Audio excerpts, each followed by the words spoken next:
again, I know I already said this, but this was before hitting record. So, for posterity's sake, again, I really reached out and appreciate you were very enthusiastic about being here, and it's greatly appreciated. Thank you. Oh, no, you're doing me a solid. It's great to talk to folks like yourself and have a chance to talk about what I've done and maybe what I'm doing. And, any interest is mostly good interest. Like that. Mostly. Let's go with that. I promise nothing but good interest here. So, great a place as any to who are you? That For is those the who might not know. existential question. I know, really? Maybe I will finally What figure it is out on life? this podcast. Well, for listeners, viewers who do not know, my name is DG Chichester. Dan Chichester is the much less pretentious version of that. Back in the 80s and 90s, I was very active in Marvel, especially some DC, some Dark Horse. I began as an editor at Marvel on the Epic Comics division, which was their creator-owned division. So I got a lot of experience working with some really great people there. I developed a lot of the horror comics for Clive Barker at that time. So that was a great way to work with a very talented individual at the height of his powers and learn by that association of, how you collaborate with people, how you extend ideas out. And then I would say, quote unquote, rose to fame, I guess, when I won the Daredevil assignment. And I was the Daredevil writer for a big chunk of the 90s, and including a couple big storylines, Last Rites, which is sometimes known as the Fall of the Kingpin, Fall from Grace, which was a big, crazy story that involved what's become known as the Black Armor Hmm. costume, which has come back into play recently. And I was a big part of a series of books called The Midnight Suns, which was Marvel's attempt to put a focus on their darker, more horror, supernatural characters. And it was Ghost Rider, it was Morbius, it was Adventures with the Darkhold, the Book of Darkness. And I was invited to figure out something to do with Frank Drake and Hannibal King and Blade, they knew they wanted them in the mix. They didn't know what to do with them. So I came up with the idea of the Night Stalkers, which is sort of a badass, really Ghostbusters in a way. All these Yeah. people have been badly damaged by um, the supernatural, so it's time to get their revenge. So that's a little bit about who I was, and currently getting back into some comics, going into a lot of conventions, meeting folks, and also doing some new stuff, which is coming out even today. A new book just came out hours before we spoke. Well, I'll be sure to, well, touch on all of that, including Great. your recent work, which you were nice enough to share with me. But I gotta ask, because I don't Yeah. get this opportunity often to inquire from someone who was actually on the ground at the time. Epic Imprint, kind of, what was the. So I wasn't reading comics yet, but Hmm. I love studying the history of it. And Epic Comics always struck me as being such an interesting, kind of full of potential idea that didn't Yeah. seem to, by all means, please correct me if I'm wrong, but last very long, is if that's fair to say. I don't Well, know. it lasted a good chunk of time, but what it never Okay. did was gain, because I came into it in 80, um, 84, 85, when I was brought in as an assistant editor, and it had been existing a couple of years before that. We'll touch on the history a little bit, and then it would last into the early, mid 90s, Oh, transforming okay. itself along the way. But what Epic had come out of, and folks today would they see Epic and they think Marvel, they probably associate that with these great big trade bound All right. editions. It's become Epic, publishing. Yeah. right? It's an imprint for the giant omnibus collections. But in the early '80s, Epic began as a magazine, Epic Illustrated, which was sort of a heavy metal type magazine, so a very Yeah. eclectic range of new comics, European reprints, and it was under the guidance and leadership of comic legend Archie Goodwin, who well known for many things, including his horror background, eerie, creepy with the Warren magazines, and many, many other things. So, but Epic Illustrated then became the launching ground for Epic the Imprint, and the whole reason for it was as creator-owned comics. Even though Hmm. we would later do Marvel properties, like with Elektra Assassin and so, Epic Comics was creator-owned properties. It was properties like Moonshadow, J.M. DeMatteis's and Jay Muth's sort of tone poem, almost like they're somewhere between The Little Prince and Goodnight Moon. It's maybe the best way to describe it. Okay. You know, I like Sergio that. Aragonis's Gru the Wanderer, you know, his crazy comic, you know, Barbarian, Pat Mills and Kevin O'Neill's Martial Law.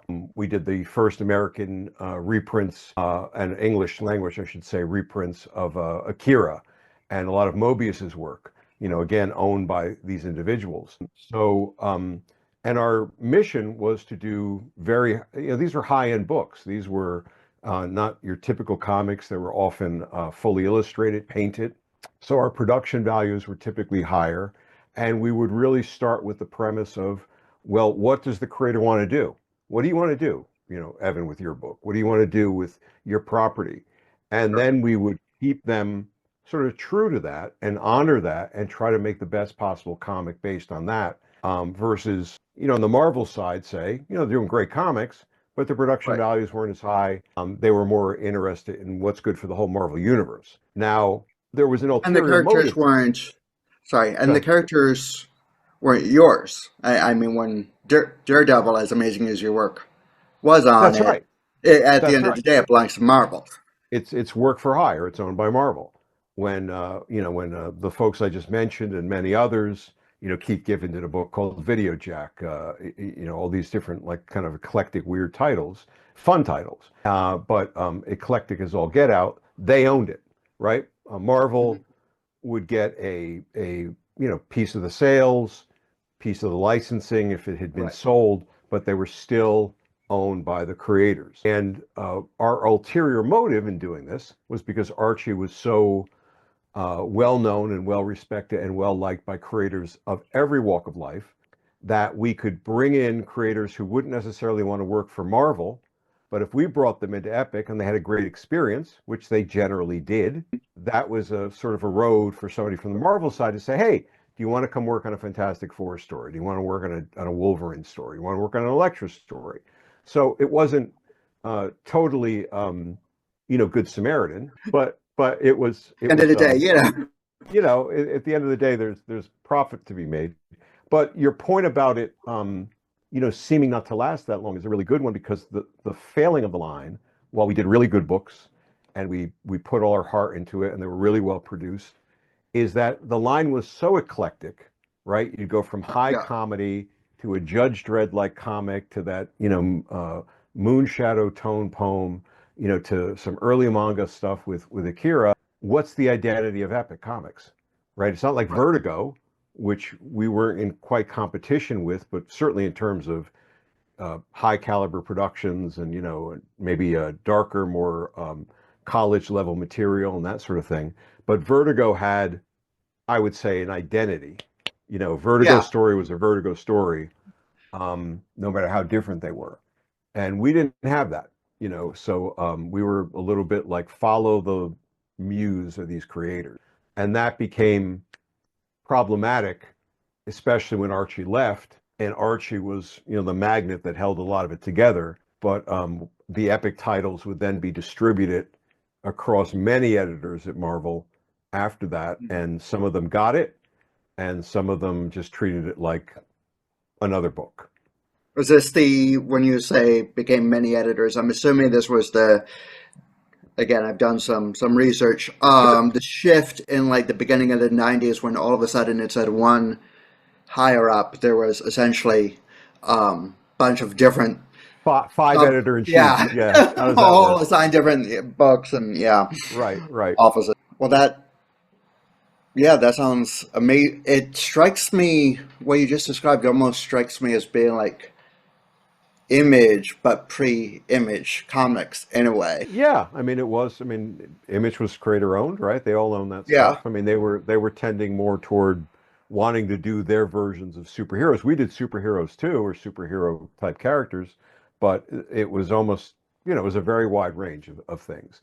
And but the deals weren't as financially lucrative Hmm. for um, the creators. You know, if you did an epic book and if you had a rate at Marvel that was here, and you want to do an epic book, your rate was going to be lower. But Sure. on the other hand, the rights for the creators were very liberal. You know, there Yeah. was no sort of behind the scenes like, oh yeah, it's creator owned, quote unquote, but we really have this and this and this. They were actually pretty much in the creator's favor, as I recall them. But it again just never kind of got the whole um, you know, big identity thing that once again Archie left and those things were distributed, even a little bit before they did the five editor-in-chiefs, they were just treated as, well, it's another comic book, right? And so that's hard when you've got an office that's doing five Marvel titles, and then I got this weird epic thing to do. Sure. What am I going to do with that? You know, I'm just going to treat it like everything else. So loses the sense of style. I mean, sad, but Yeah, but it it's, happens, right? yeah, Life is change. sure. And on that note, you said that while you were at Epic, you got Yeah. the opportunity to work with Clive Barker. Oh yeah, extensively. Yeah. One of the high You, points of my career. so my two main passions in life are comic books and horror. Clive There we Barker is go. like, yeah, hi. That must have been amazing. What was he like Pretty working much with what you'd expect. I mean, you know, totally wild, you know, imagination in overdrive at all times, you know, darkly dangerous, like, you know, in sort of him? the way his eyes would sparkle about certain things. What I didn't expect, though, and what, you know, I came to really appreciate, um, was just how collaborative he was, because this was a guy who, again, was at, I think, the top of his game at that point. You know, he was Oh a yeah. best-selling author. He was doing, you know, high-end films. I think he was doing video games. I mean, you Hmm. know, he was sort of like conquering every form of media. Comedian. And it would have been really easy for this guy to come in and I think just license Hellraiser, Nightbreed, which is the things that we worked on, and either never pay attention to it, I just want the money, or be so dictatorial that, you know, it's got to be this and it's got to be this and it's got to be this. We certainly Sure. saw that, you know, with a lot of licensed properties that would be done over the years. Instead, he was so incredibly open to what our ideas were, because the first thing we did with Hellraiser was we knew the movies, and he was just coming out with the second one, maybe working on the third one at that time, and but there were so many unanswered questions from the Mm, movies. You know, what's that big diamond? You know, in right. Hellraiser 2, what is it exactly? The You know labyrinth, the what? box, the yeah. Yeah, what you know, what are the Cenobites? What are they all about? You know, what's their reason for suffering? You know, What's and her everything. obsession with pain? Yeah. And you know, so we sat down, you know, me and him and Archie Goodwin, a guy named Eric Saltzgaber, who has sort of introduced us to Clive, a guy named Phil Nutman, who was a horror author at the time, who we, you know, included in some of the early discussions, and we broke down the movies. And Clive would say, "Well, in my mind it's this, but what do you think, Dan? You know, in my mind it's this, but what do you think, Archie?"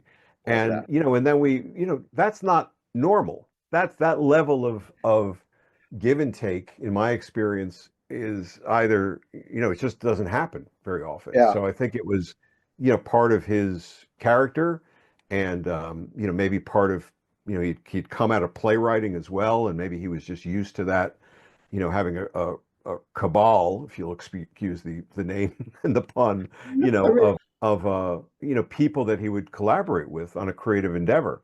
And that was amazing. And then to have you know, then to write that out as a Bible, share that with creators, and continue to have that open access to him as we would do the stories.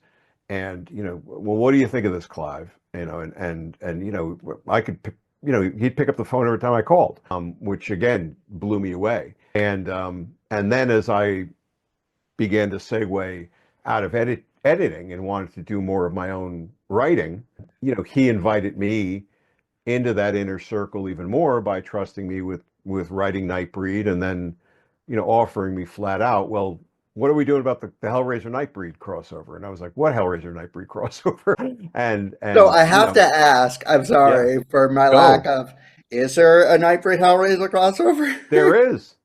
I have to seek that out. I need to read that. It's called JIHAD. Okay. Before that name, became Sure. Yeah, maybe a politically crazy word, charged. Yeah. politically charged, because we call we looked at it from the fact that the Cenobites were creatures of pure order, right? Discipline was Sure. their Yeah. juice, very harsh discipline. The Nightbreed, were chaos. If Sure. you play video games, they're chaotic good, right? Yeah. And so that's fire and water right there. So we treated the book like a holy war, between them. And a guy named Paul Johnson was the artist. He did this fabulous illustrated, work. And I'll tell you, it's a crossover that shouldn't work because sometimes when you mash up things, oh look, it's Freddie and Jason. Right. It's just a money grab and it's a mishmash. But he trusted me to kind of go hog wild, and we went hog wild on it.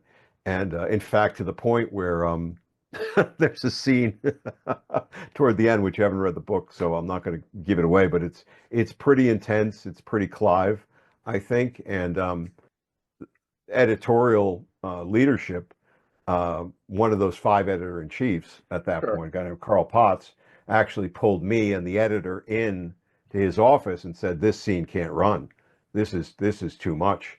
And we said, "Well, it's integral to the story. We're going to handle it, quote unquote, tastefully, and we're not Right. just doing it for gratuitous purposes," which I don't think Clive has ever done. It's sort of like No, his it's work, yeah. right? As Yeah, crazy no, as it the book is is. part of I mean the two things are all of his work is both current but has such a flavor of classical Yeah, horror to it, right, which is part right, of the thing right, that I've always loved. And what you're talking right. about in terms of is just things that I picked up on just by reading and watching interviews with him. Is he, oh, like you said, he dabbled in video games. He Hmm. did like he just seemed like such a he wanted to be creative is the impression Hmm. that I get. So when he, was like, okay, well, I did films and we're good there. What's the next creative, Right, right, right. which The is guy wants just, to create. Right, that's yeah, exactly it. So this comics was and he was doing work with Eclipse Comics at the same time. They were doing a lot of adaptations of some of his books of blood and such. So I think he just loved comics as much as he loved film and novels. And yeah, again, it was a fantastic opportunity to play with the world and then let me run with the world. And I think by and large, he enjoyed what we were doing. I'll have to, uh, I'll have to search for that on the Marvel Unlimited app. And if it's not on there, Marvel, It you it need to might put it not on. be. But It is in a Boom Comics a couple years ago, more than a couple years ago, did a fantastic hardbound collection of almost all the Nightbreed comics, and then they included that Jihad story in there as well. So that might be a way to find it too if you okay, can. I'll see if that's available anywhere. And if I find it, I'll place a link so that others can Yeah, purchase it as well in the yeah, description great of great volume. Hmm. It's amazing. And then, so how did you migrate into, I don't know if you want to call it Marvel proper or the 616, but you sided with Nick Fury. I got it. I did a quick little Yep, look up. yep. So, I mean, that was always, the goal. I mean, and I wrote a lot of stuff for Epic. I wrote a lot of the Clive Barker stuff.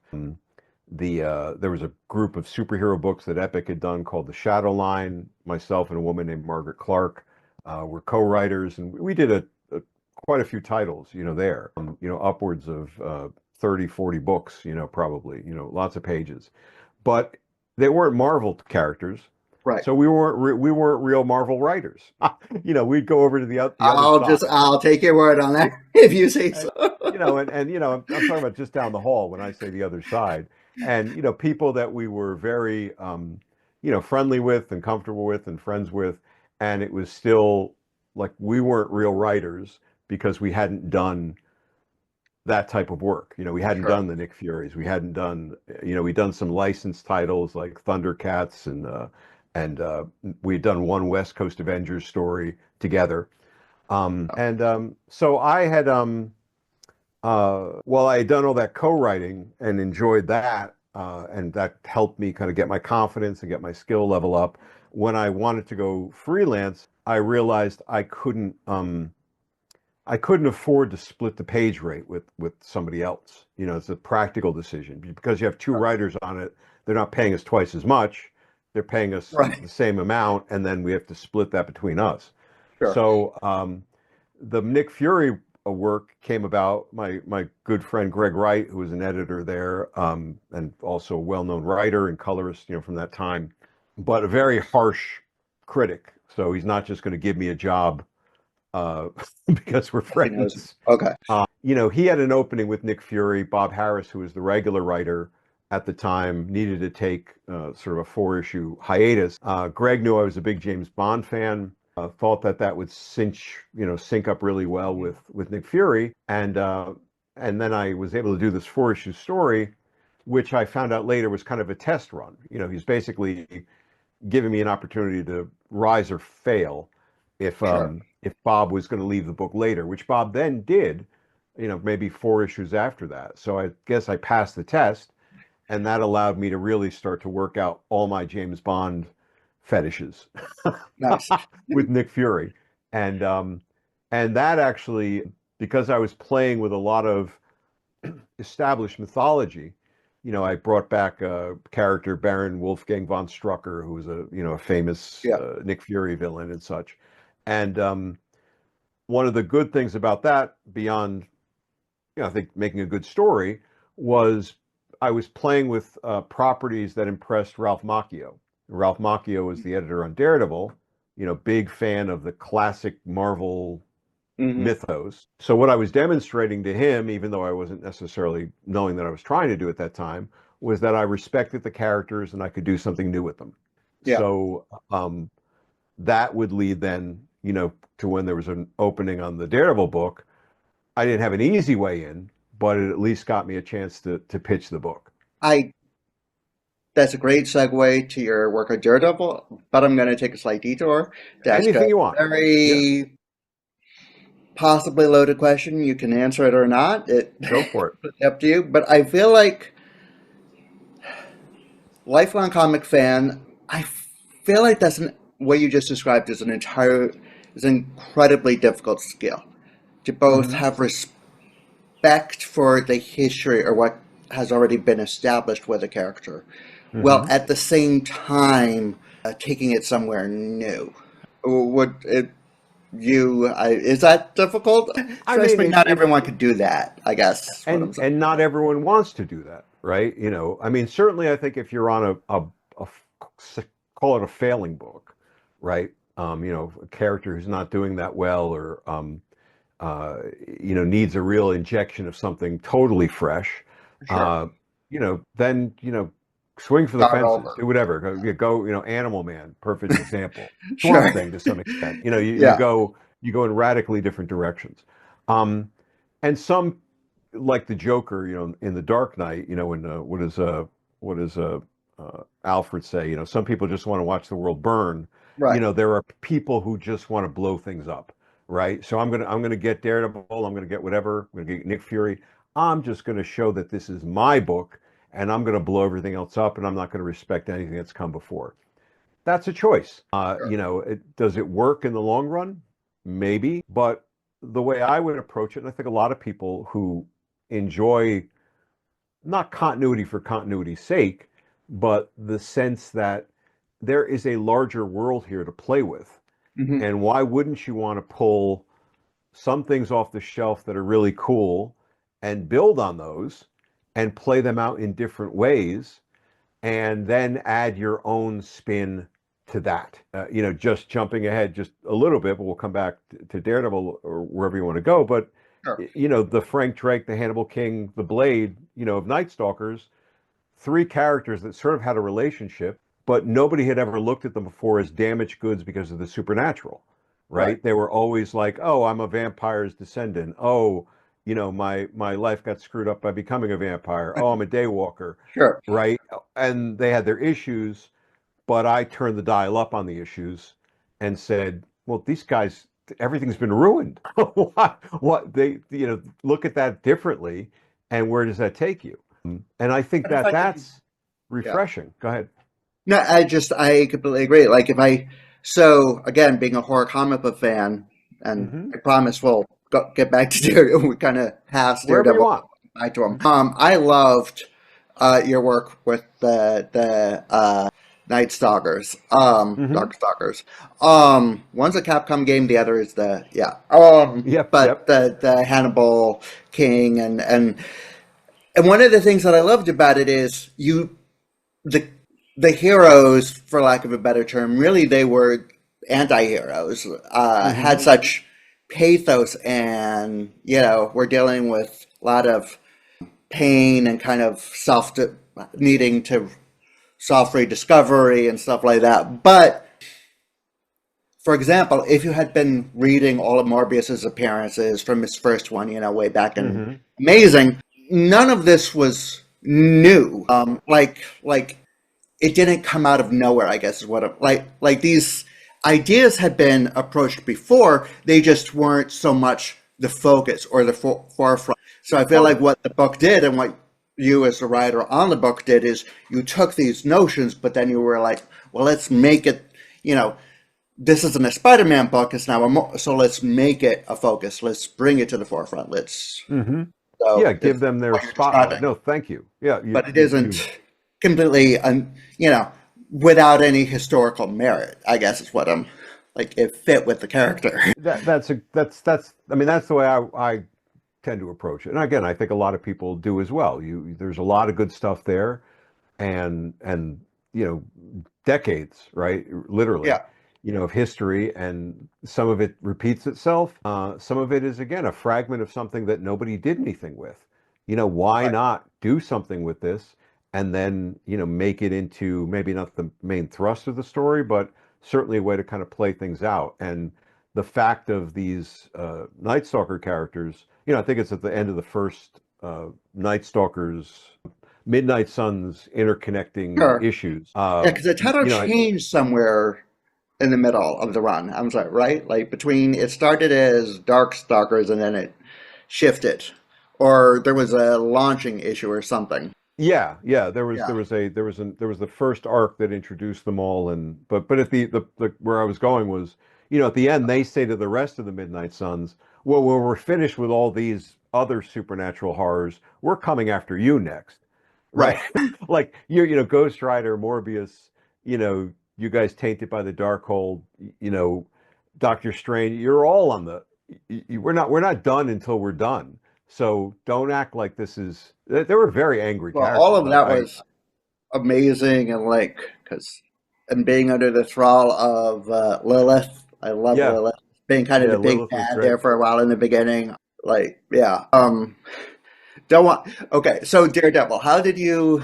So Ralph Macchio. I hope I pronounced this. Macchio. Macchio. Yep. Okay, thank you Just like for the the Karate Kid. Yep. not the Karate Kid, right? Brought you qualities in your writing on Nick Fury that so he reached out. Well, no, he liked That's where Nick we were Fury. at. I was told, Okay. we didn't talk about it specifically, but I had been told Ralph liked what I was doing with Nick Fury. Okay. And Ann Nesenti, who had been writing the book for a good while, she had followed Frank Miller's Yeah. run, and Annie had done a lot of great stories, and there was a lot of high water uh, storylines there. Annie was leaving the book. I had kind of heard that, and but really, honestly, never thought that I would go after the book. I was writing Nick Fury, and I was having a good time with that, but I thought I had to graduate up to Daredevil. I would say Sure. Nick Fury. Nick Fury is a good character, but he's kind of, here. Sure. Daredevil was probably mid tier at that point. And then above that, you get your Spider-Mans and your other things. But Yeah. I probably thought I had a couple other stepping stones before I could get to Daredevil. But I had a good friend. I have a good friend, a guy named Steve Bucelato, who I worked with at Epic, and he called me over Thanksgiving and said, Annie's leaving the book. You should really pitch it. Ralph likes your stuff. And so he was a little bit more, ingrained in that. And I was like, Mhm. I'm not ready for that. I'm not like at that level. And but he convinced me to sort of take a swing, and so I called Ralph first, and I said, Ralph, I understand, Anne's leaving the book. Would it be okay to pitch? And Ralph is a nice guy, as well as a knowledgeable, smart editor, and his whole attitude was always very chill and low key, and so he was like, "Hey, Dan, if you want to do that, go right ahead. Happy to read whatever you got, but I will tell you, reading between the lines, it was a nice guy move. It was sort of like, kid, if you want to try it, If you go want to write ahead. something, I give up. Listen, it's Daredevil. You're not ready for it. You're not going to do Sure. anything. Um, but I wrote something, and it was like one of those things of like you sit down and just something starts coming out of the keyboard. There was enough in my head that I was able to put this proposal out there. And in fact, I have a newsletter called storymaze.substack.com where if people subscribe to the newsletter, which is free, you can get that proposal as a Oh, bonus download. But I don't know link who else was for going that will after the also book. be in the description. Sorry, Yeah, just so but no, people no can worries. find it. But it was after I turned it in a couple of weeks later, he called me up and you got the book, and it was like, what do you mean? Like, what are you talking about? I got the book, and it was, the double Yeah. take, and we were on, the schedule was not leaving much time, so it was really hit the ground running and make what you just proposed happen, which would have been the lead up to 300, which would have been that last rights, Fall of the Kingpin storyline Yeah. that I had to kind of really kind of get going on pretty much immediately. And that worked out pretty well. Well, I mean, amazingly well, your run on Daredevil is one of the, I mean, again, when I was in my angsty teens, I really had Hmm. a soft spot for Daredevil. So the whole Frank and then your work was a nice kind of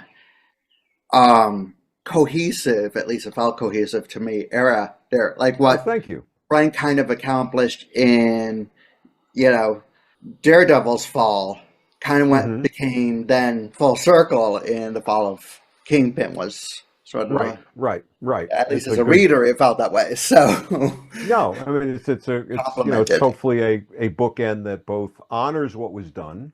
And Yeah. this is kind of what we were talking about, I think, a minute ago. Like honors what was done, but adds some new stuff to it as Yeah, well. exactly. So there are two things I have to ask you about your Yeah. Daredevil run.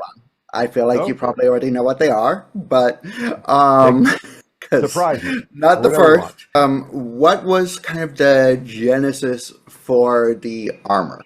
Which I For now the call the record, armor. before you say, let me just quickly, because I know it's gotten a lot of flack over the. Uh-huh. I always personally like the armor. I thought it looks Hmm. cool. Again, I was an XT teen though, so but It's a 90s design. It's good for angsty teens in that time period. And I will say, before I get into, why it was the impetus or whatever, that it has had a redemption arc, I think, at this point. mm, It was, a lot of people didn't like it then.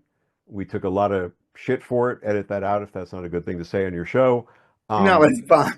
and then Marvel put it, Marvel literally destroyed it after I left the book, and Yeah, it was not seen for better part of 30 years. But I was now it's invited back. headlining a title. Yeah, it's headlining the title. So it's kind of come around, and I take some pleasure and some credit for that because we did this Well, great mini series with Netho Diaz.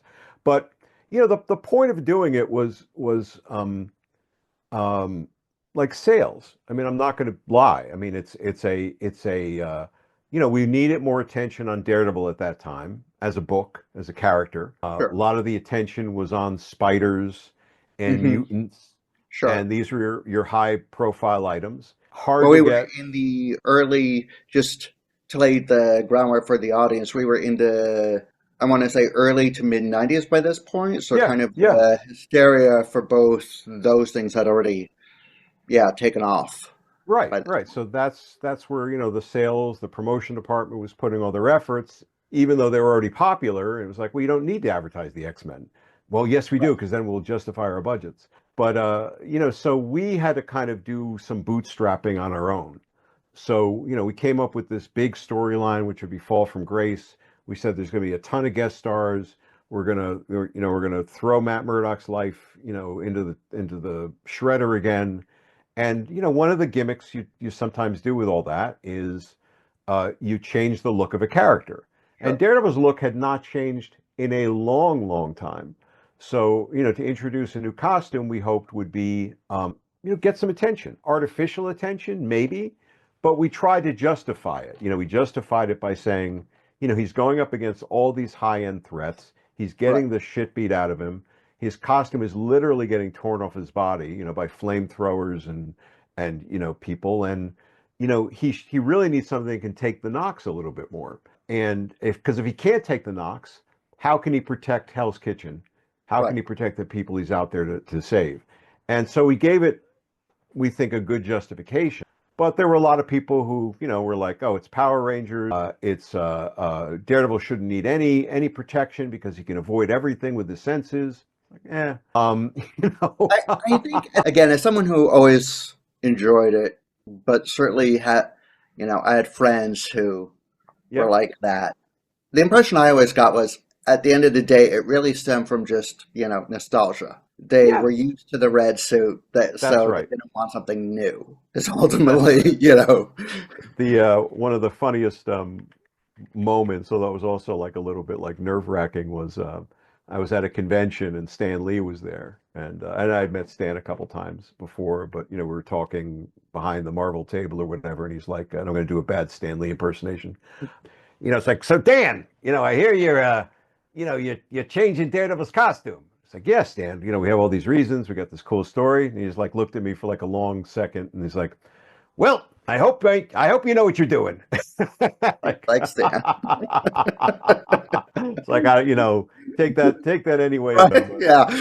so, and but again, over time, Hasbro's come out with a cool toy, Target's come out with a cool toy. The miniseries, I did was really strong and I think refreshing, and a lot of people were surprised, by a cool story with that costume again. And as you said, it's now being featured in the regular book, so Yeah. it's definitely taken an arc that is nice, for it. And I always looked at it, and that's how I approached the miniseries we did a couple years ago. Was there was probably a lot of stories, a lot of adventures, where he wore that black armor, and we just didn't see Yeah. them.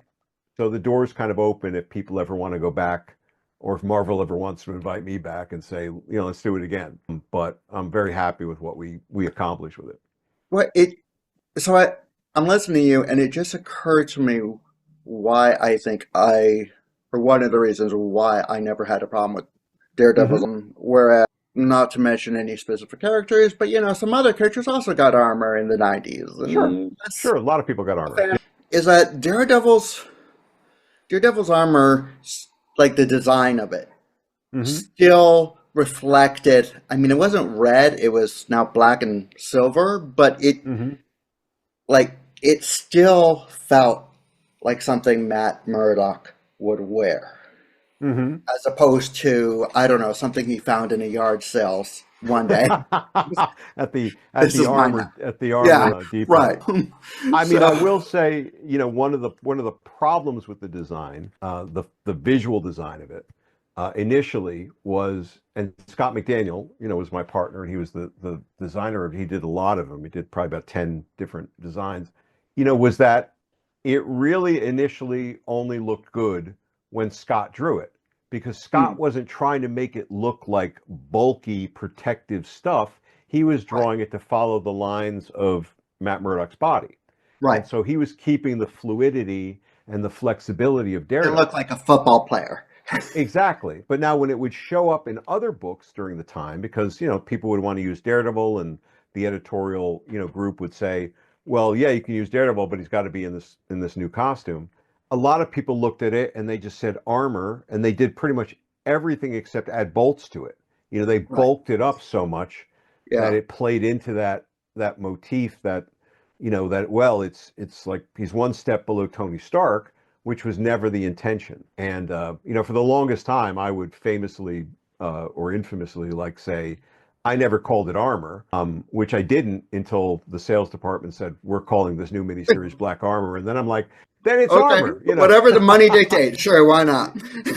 Still have Exactly. my head canon, but I'll say whatever you want me to. Yeah. Exactly. And you were mentioning it, but the artist who you'll have to excuse me or not, up to you, but Yep. I don't remember the artist's name, but the artist who you were teamed with on your Daredevil run, also very different style from like the artist that Frank had, but it was so again kind of going back to the whole horror fan of me. It had a very striking feel to it. Hmm. Emotion attached. I was a big fan of that artwork. You're talking about back in the day when I was doing Yeah, that original on your story. run Okay. on yes, Yeah. That was um, Scott Ghost McDaniel. Behind. So Scott had, if you look at Scott's initial stuff, because Scott came in around issue 305, 307, I can't remember exactly what. And he was, I've always, and I don't say this disparagingly, but he was finding his way a little bit.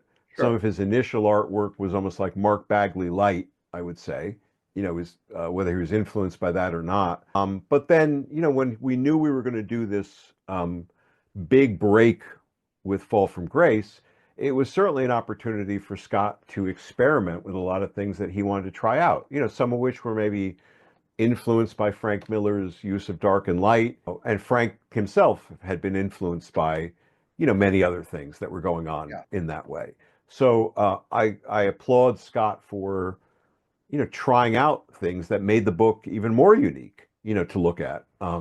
Some people didn't like the style. Some people accused him of certain things, but that's the point of art when you're what's that? of art. Yeah, you're Any art trying is yes, receiver response. exactly. And that's where you're most passionate about it, whether you're writing, you're illustrating, whatever you're doing, trying things out that way, you put yourself into that flow state, right? That Right, flow state is where you want to be because your best stuff comes out of that. sure. Well said. How did that happen? Well, again, that's like kind of fortune knocking on your door, and it's I hadn't done conventions in a long, long time. I sort of felt like, well, I'm a bit out of the game. I don't really have anything to talk about. People probably think I'm dead. People might want me dead. I don't know. But I went to a convention in Connecticut where I live called Terrificon, which is a really great convention, no matter where you live, and a very creative friendly convention. And they had invited me to come. And I'm at my table, I'm signing some autographs and talking to people, and this big pleasant guy comes up and he's like, hey, I'm CB Sobalski. I really loved your Daredevil work.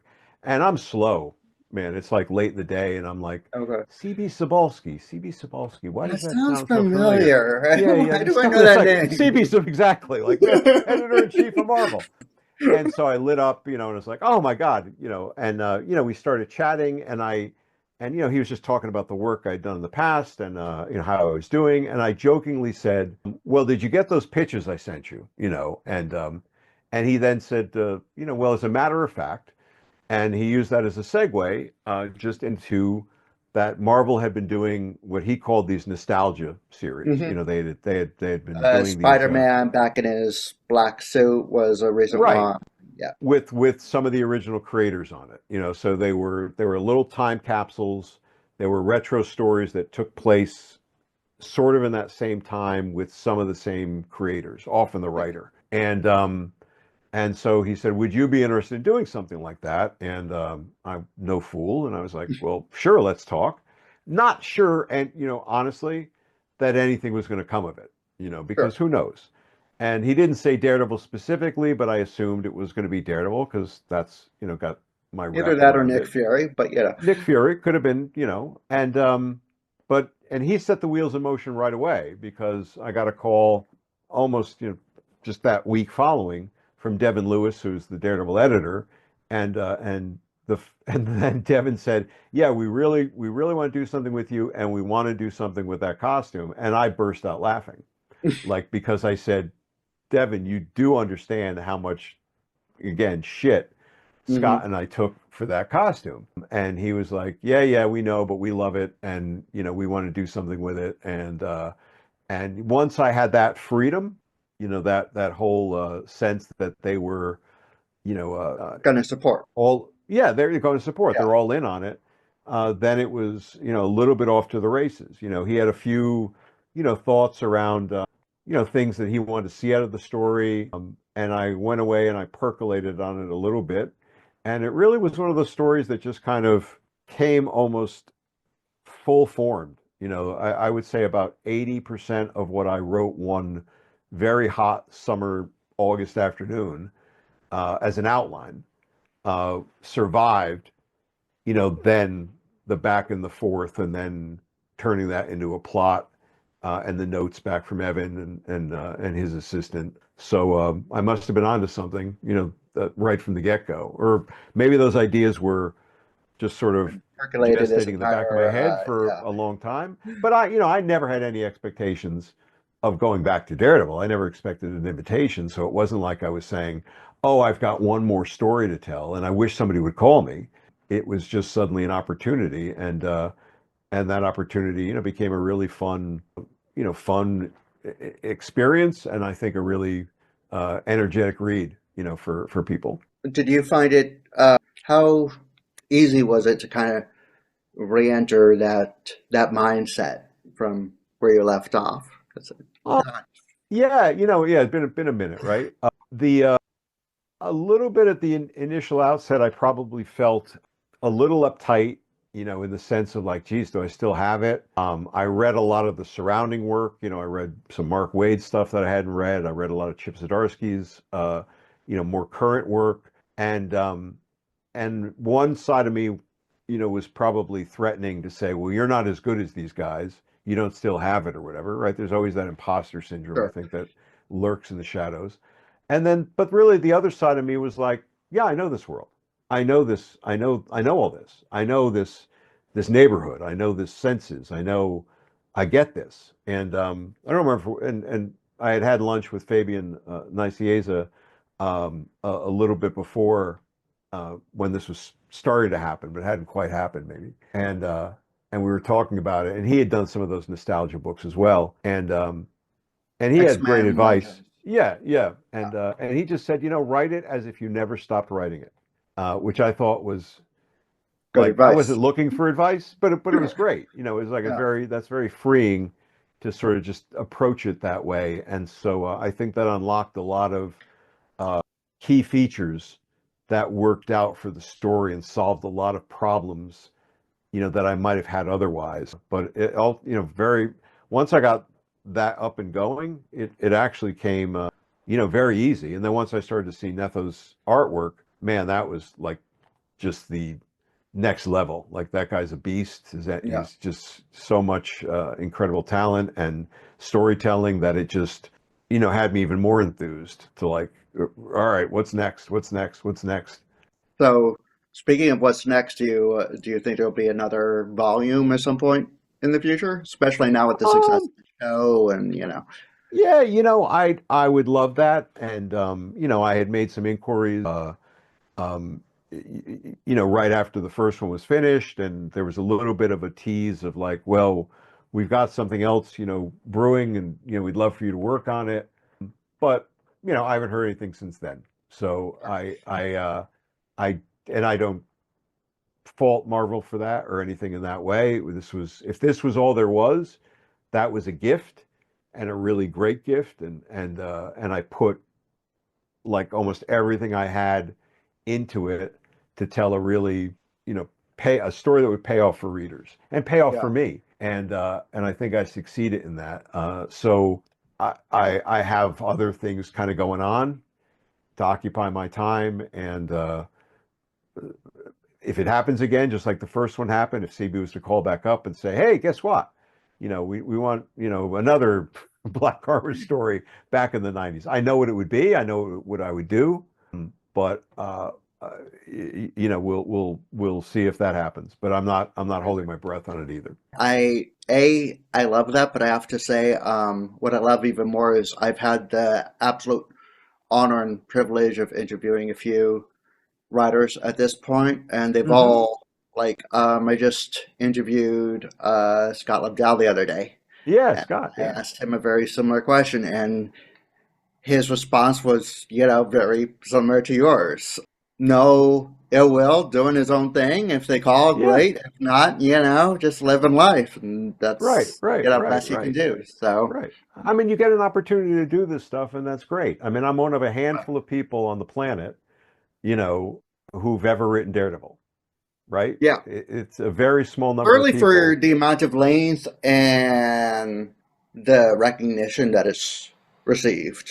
I mean, Right, right. yeah. Yeah, and Daredevil is a character I think that makes everybody raise their game. Like everybody, pretty much, almost everybody, Yes. you know, sort of feels a conscious or unconscious responsibility to bring their A game to the character because he is rather unique and he does sort of carry a good history of what has been accomplished in the title. So I think you come into it and you sort of bring your best self. So, to have been part of that and to have tried to bring my best self, to the fore on that, was, both a responsibility and a thrill. Yeah. So, and then we're finally catching up with Darkstalkers. How did that start? You kind of touched on it before, but Yeah. Night Stalkers. Right. Night Stalkers, thank you. Um, Capcom's gonna well, sue me, I swear. But yeah, they're going to send you a preview maybe. Maybe they'll do a remastered one, like Oblivion they just did. But, um, so Bobby Chase was the Uber editor of what would become the Midnight Suns. okay, But it wasn't called the Midnight Suns at that point. All that Marvel knew at that point was they wanted Ghost Rider had been very successful, was very successful. Bobby wanted a line of books for herself, somewhat like the X-Men. She was good friends with Bob Harris, who was the editor on the X-Men at that point. yep, And that's a line of books. That's a family of books. sure, And I had always heard that he had sort of recommended to her, you need a family of books. You don't just need like individual titles like the Hulk, which she had edited and other things, or Ghost Rider, which she was the editor on. So nothing had been done with the horror line of Marvel for a long time in a very dedicated way.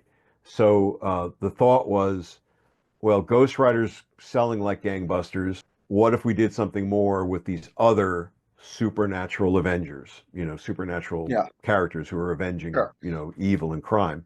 And so they had a few things in mind. They were going to do a second, Ghost Rider book, which would be Spirits of Vengeance. I believe Chris Cooper had pitched what would become the Darkhold book. And somewhere in Marvel's and Bobby's own minds, they knew they wanted to do something with these three guys, with Frank Drake, Hannibal King, and Blade. Kind of like Tomb of Dracula without Dracula in a way. right, But they didn't know what to do with it. So we went out to lunch, and she basically said, "Well, we'd be interested in you pitching it."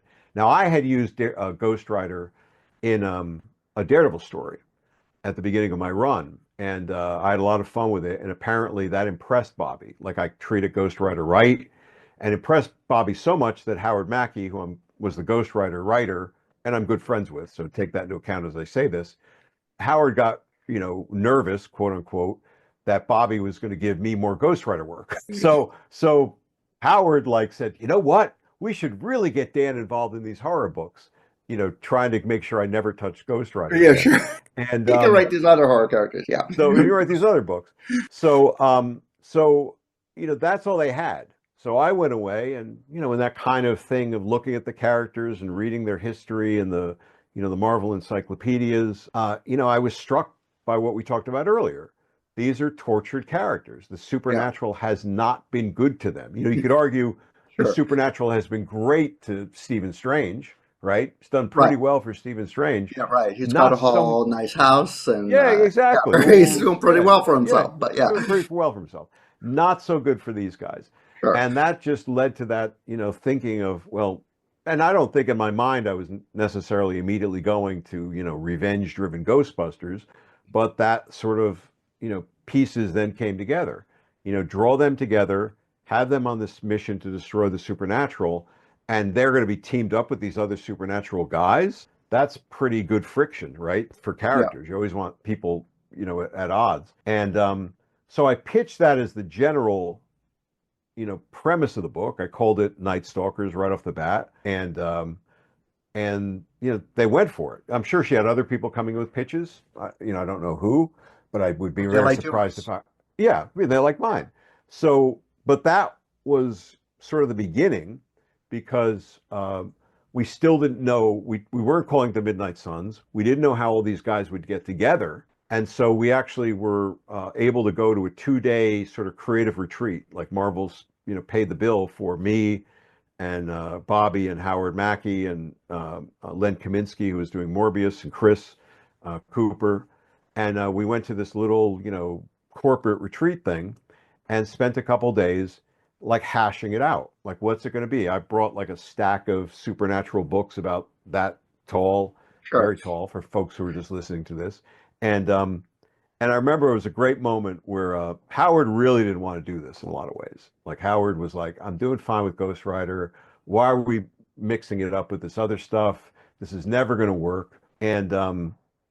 And me and Len started shooting the shit about like supernatural stuff. Like, Len was like a font of like crazy ideas, crazy good ideas. Yeah. And if we were stuck, he'd leave the room, he'd come back, smoke probably 4 cigarettes and come back with like, what about Brainstorm. this? Yeah. And but then slowly I could see Howard like, oh, actually that sounds kind of good. So he went from like sitting in the corner to kind of getting closer in.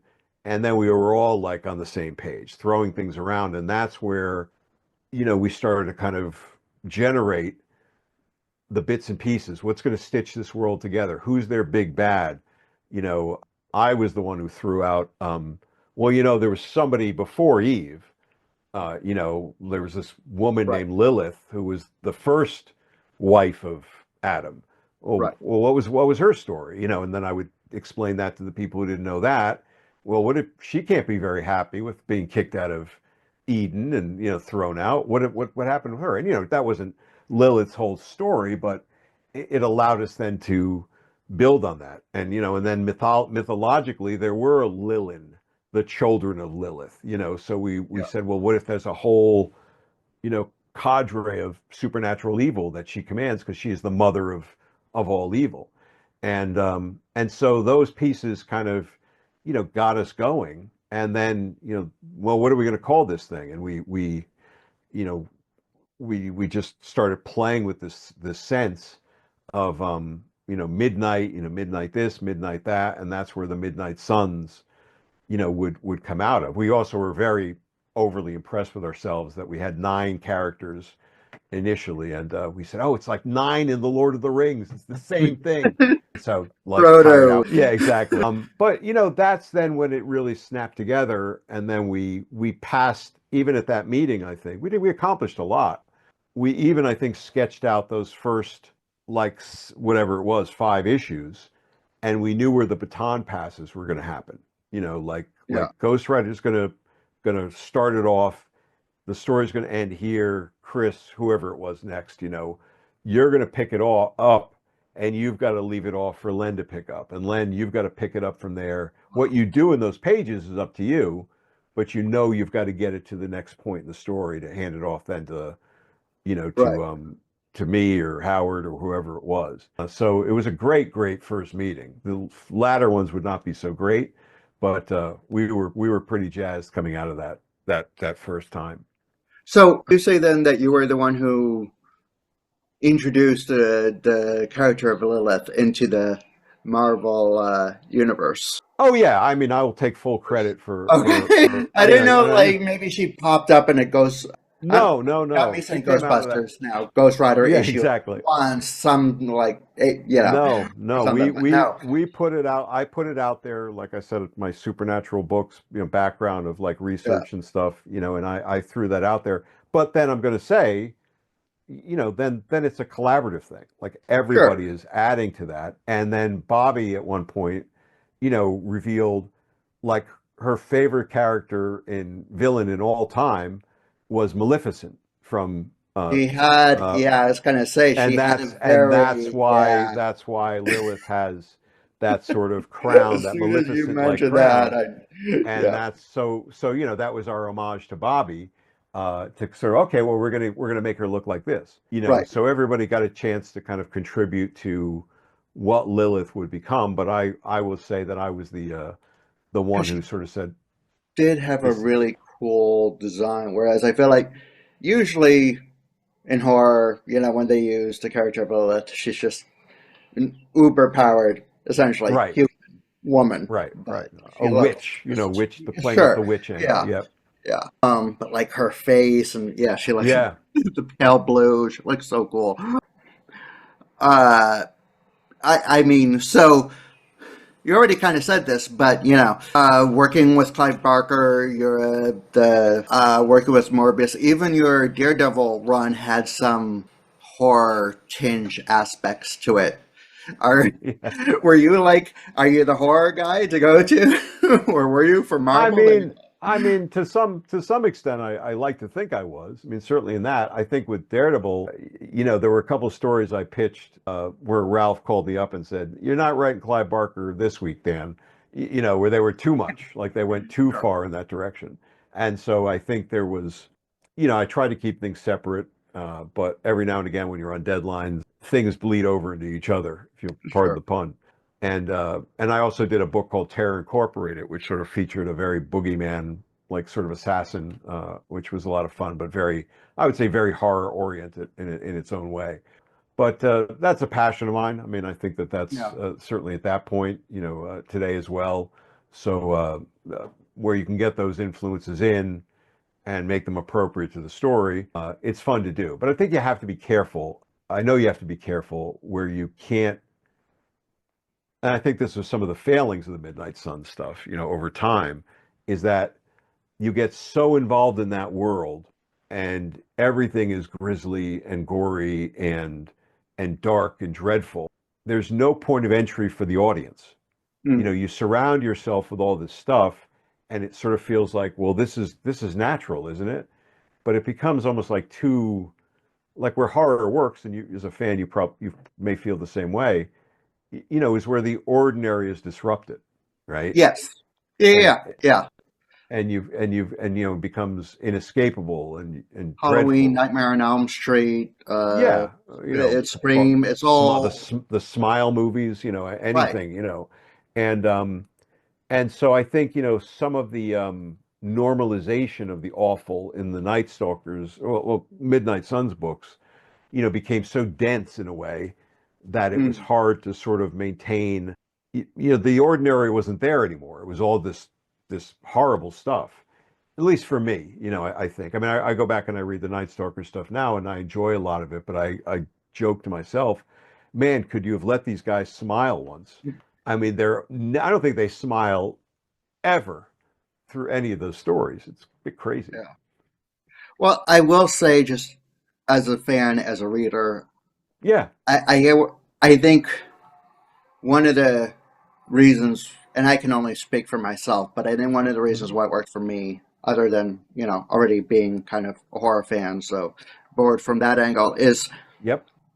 I wasn't, sorry if this is disappointing news, but I wasn't just reading, this book. I was also reading Spider-Man and Of X-Men, course. and there were Of plenty of course. people in those books who were smiling or worrying Good about, point. making sure they get the last bottle of milk on their way home to Aunt May's, for example, Good just point. or whatever. No. Like, Yeah. but this was really the one of few places where you just want straight up like horror injected into your veins. Again, this is just how I felt, but like that was what this book was.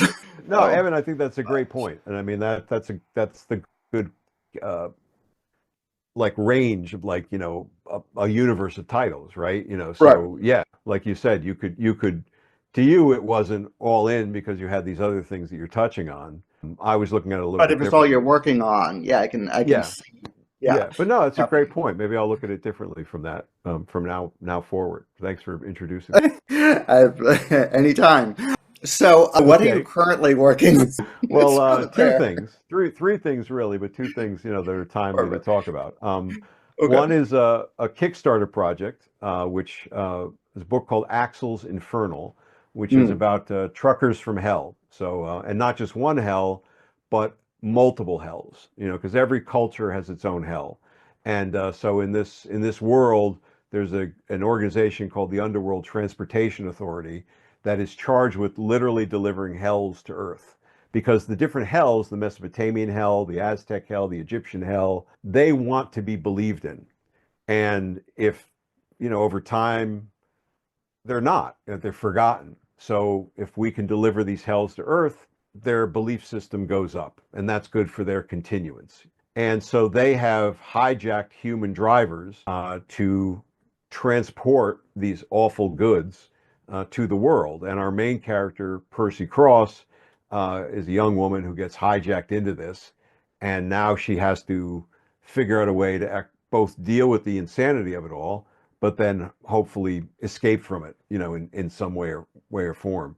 And so we did a Kickstarter on the first issue about a year and a half ago, a little more, and that got funded. That was successful. And so the second issue is done, completely done. The artwork is done. The coloring is halfway done. The lettering, is in progress. But the full art, full script has been completed and is in pre-launch on Kickstarter. So if you go to axelsinfernal.com or tinyurl.com/axelsinfernal, you'll go to the pre-launch page. And what I'm hoping is that folks will dig the trailer, dig the artwork, dig the description, and sign up for the pre-launch news.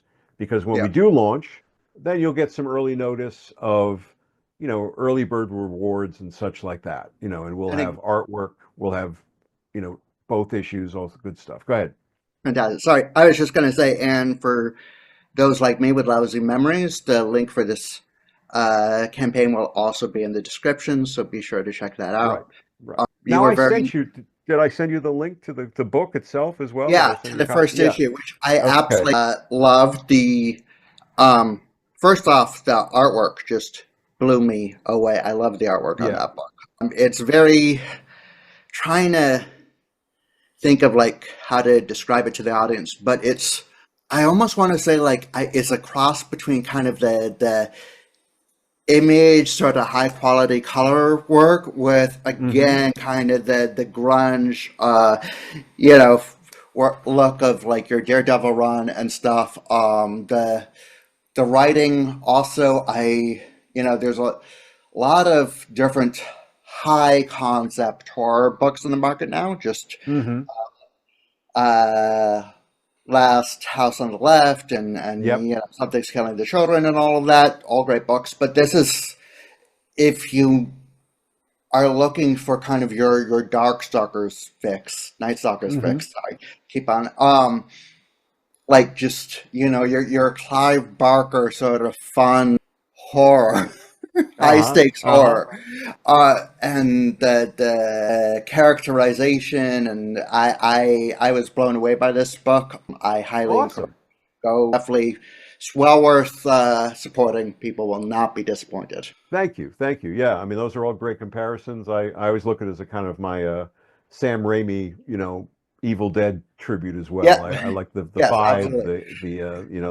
the crazy and then the scary, all wrapped into one. So Carl Waller is the artist. He's, as you've seen and commented on, has done a phenomenal job. And Wes Wong is the colorist, and he's got a great scheme of how he's applying the color and ramping up the colors even higher when we introduce the supernatural bits, which is, a lot of times when you bring in the supernatural, you tone the colors down, like, oh, it's all grim and dark, and he's actually like expanding the palette, even more, which is fun. And it's very the letterer. Sam Raimi, as you were describing. It reminds me, I don't know if you ever saw it, but there was a long-running show called Supernatural that was also, I have never seen it, but I know of it. And So again, people definitely need to don't skip on this one, folks. Thank you. And the other thing that I'm working on right now, which actually the first issue just came out today, so well timed, is a book called Risk, which is a different genre. It's a cyber thriller. It's about short time in the future. The world is okay. I don't know if our world's okay, but their world's okay. And, but things go horribly wrong. They're trying to correct the climate, and they end up releasing something from buried in the Arctic that is a a disease, a bacteria that ravages the planet. It's a flesh-eating sort of disease, and it ends up being called the melt. And what it does is it literally takes people down to the bone or worse. You know, they lose legs, arms, features. Some Yeah. just die outright. And so the world quickly has to reconfigure itself, and they find that by using off-the-shelf technology, and which has been infused with AI capabilities, they're able to replace legs, arms, not in a super powered way, but just to keep the world moving. And our main character, Ruby Chance, gets that. She's lost an arm, she's lost part of her torso, she's lost part of her face. So she has some of these graft tech attachments, but something else happens with her. She had been working on an AI algorithm that could predict the odds, that could predict the strategies around things that she was going to sell to businesses and make a profit there. But instead, somehow this AI activates inside her head and becomes a second persona. So Ruby Chance is our main character, but inside her head is this persona called Risk. And Risk gives Ruby these incredible edges. She can look at a situation and know what's going to happen. She can control her autonomic functions in her body. She can, change her breathing, change her heart rate, change her adrenaline. So she's got a little bit of a physical edge, not to a Captain America level, but, to get her Yeah. in or out of situations. And so nobody knows she has this. This is something she knows she has to keep hidden. But she will get involved over the course of these 5 issues with somebody recognizing her abilities and pulling her into a heist that, of course, in stories like this, goes wrong. And Always do. and and so it's a pretty, I think, high-end, high-concept adventure. But you've read it now, or you've I looked through have. it. You were also very kind enough to hook me up with that issue as well. I gotta say, I was very impressed. I was very impressed by both of them, but I was also very impressed by how different they are. On this Hmm. one hand, you have almost this high adrenaline horror, and on the other is, I mean, again, great artwork, but different sort of artwork. Yeah. Kind of reminds me of a Jay Lee almost, Yeah. Hmm. sort of. It's very kind of Blade Runner, cyberpunk. Obviously, the closest thing it had me think of was, the original Ghost in the Shell anime. Yes. But also, its own thing. Again, you've always had a knack for great distinctive characterization and writing, so no shock that this book has that as well. So, if you're looking for sort of a cyber runner kind of with a kick-ass heroine at the forefront. Yeah, I just definitely endorse this book as well. Endorse both books. I mean, it's not Thank much you. money, Thank and you. they're both. I'll say you will not find anything like either of these titles currently out there. So Wow. Wow. That's you're one of the first. You're certainly one of the first people to see Risk, and and also just your first impression of Axel's Infernal. That means a lot, to hear that, coming at it cold, and you have not been endorsed for these either. So no, people should be. let me just make that clear. Not received a single cent, just in case. Nor And will I. but no, thank you very much for that. And if people are intrigued by this, it is in some comic shops. It depends if the shop ordered it or not. But if you go to blackboxcomics.net, you can also order Risk, directly from the publisher, And that link will and be receive. down below as well. Yep, yep. Which actually, that's a new. I hadn't heard of that company before. How did you end up with them? They're yeah, they've been cooking for, probably, I would say 7, well, yeah, 7, 8 years, or at this point, I guess. But and they've got a pretty wide range of titles. They're all high quality. They've got a pretty diverse range of, genres. They don't necessarily interconnect.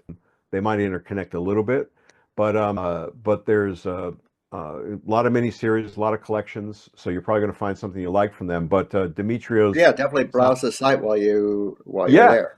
Yeah, but Dimitrios Zaharakis, who is the publisher and editor, was a big fan of that Fall from Grace storyline that Scott and I did. And so, in fact, the first title they did, which I think is called the IT Department, he recruited Scott to illustrate, and had actually tried to recruit me to something maybe about, shortly after. I want to say about 6 years ago, and he had Okay. approached me, and he always has these kind of out there ideas. He said, I want to do something with a psychologist.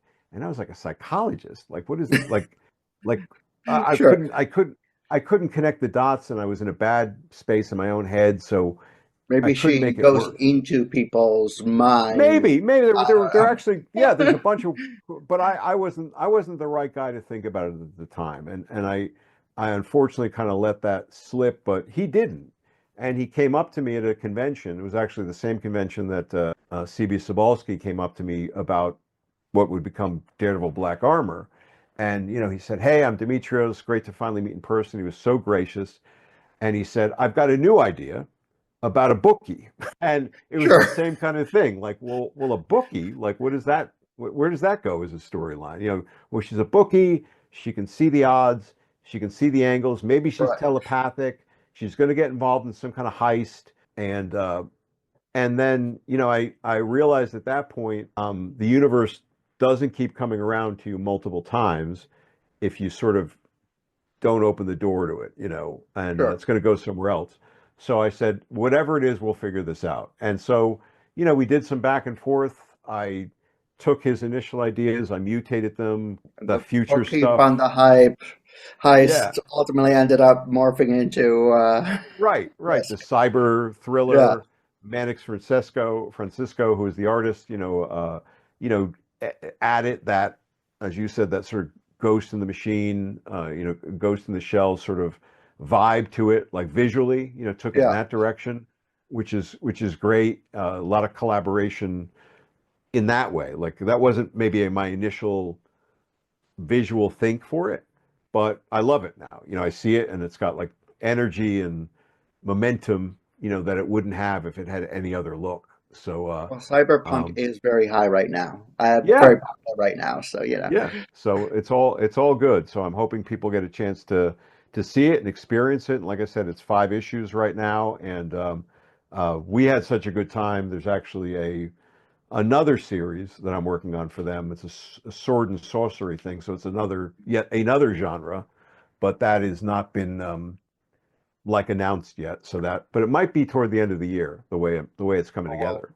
well, I love that, and I think that that's a great message to go out with. Just everyone should All right. always just bring their best selves, and if they want to bring their best self to find you, where can you be found? Well, as I said, I've got a newsletter, storymaze.substack.com, where I, weekly, talk about, I share some new stuff I'm working on, talk about where I'll be if there's conventions or things like that. Sometimes, touch on things that I'm kind of jazzed about. Maybe other people would be jazzed about them too. That's a free newsletter. And as I said earlier on, if you subscribe to it, you can get that original proposal that won me the Daredevil book, which is kind of a fun time Yeah, capsule that's read.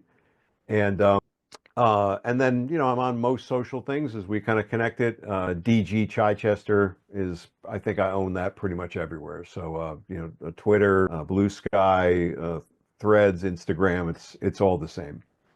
so go subscribe to the newsletter, back those Kickstarters for some amazing, unique material, and give them a follow on the socials. And again, thank you Awesome. so much for being here. It's been amazing. Excellent, Evan. Yeah, really great conversation. Really Yeah. terrific. All right. Well, on that note, Excelsior.